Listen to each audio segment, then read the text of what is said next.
barefoot man from Wayanad is a connoisseur of indigenous paddy seeds in Kerala.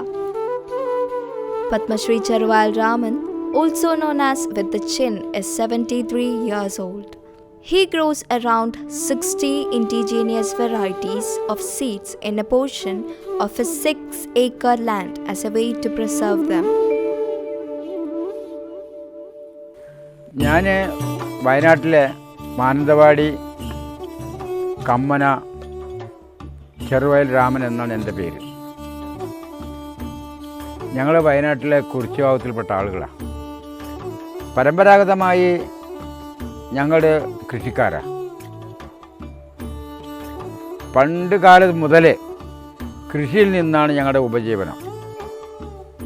ഇപ്പം 154 വർഷം പഴക്കമുള്ള വീടാണിത്.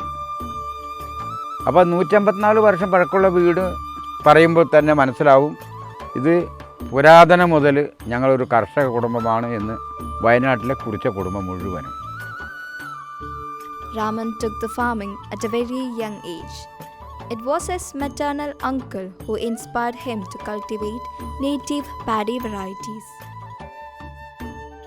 120 ദിവസമുള്ളതും 200 ദിവസമുള്ളതും 150 ദിവസം 90 ദിവസം ഇത്ര മൂപ്പുള്ള വിത്തുകളാണ് എൻ്റെ അടുത്തുള്ളത്. അമ്മാവൻ്റെ മരണശേഷം ഏകദേശം ഒരു 5-6 വിത്ത് അമ്മാവൻ്റെ കൈവശം ഉണ്ടായിരുന്നു. വിത്തുകൾ 6 മാസമുള്ളതെന്ന് പറഞ്ഞാൽ വെളിയൻ, ചെന്താടി, മുണ്ടകൻ ഇതൊക്കെ 200 ദിവസമുള്ളതാണ്. ചൊണ്ടി, ചെന്നല്ല്, കണ്ണിച്ചെന്നല്ല്, പിന്നെ അടുക്കൻ, കോതാണ്ടൻ, പാൽവെളിയൻ, ഗന്ധകശാല, ജീരകശാല 5 മാസമുള്ളതാണ്. 3 മാസം എന്ന് പറഞ്ഞാൽ 90-ആം പുഞ്ച, 90-ആം തൊണ്ടി, ഞവറ, പിന്നെ രക്തശാലി ഇതൊക്കെ 90 ദിവസമുള്ളതാണ്.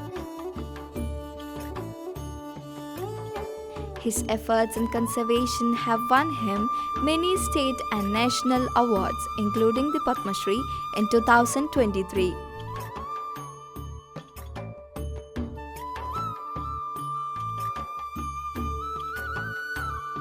വൈക്കോല് ട്രാക്ടർ കൊണ്ട് വൈക്കോല് ചുരുട്ടി കെട്ടുന്നത് അത്ര ഗുണമുള്ളതല്ല എന്നുള്ള അഭിപ്രായത്തിലാണ്. അത് നമ്മൾ പാടത്തുനിന്ന് ട്രാക്ടർ വെച്ച് ചുരുട്ടുമ്പോൾ അതിൽ പല പ്രാണികൾ അതിൻ്റെ അകത്ത് പെടുന്നുണ്ട്. ചിലപ്പോൾ അതിൻ്റെ അകത്തൊരു പാമ്പ് കുടുങ്ങിയിട്ടുണ്ടാവാം, പാമ്പ് അതിൻ്റെ അകത്ത് കയറും, തവളകളുണ്ടാവാം, അങ്ങനെ പല ജീവികളും അതിൻ്റെ ഉള്ളിൽ കുടുങ്ങി അതും കൂടി ചുരുട്ടി കെട്ടുന്നുണ്ട്. അപ്പം അങ്ങനെ വരുമ്പം അതത്ര ഗുണം നല്ലതല്ല.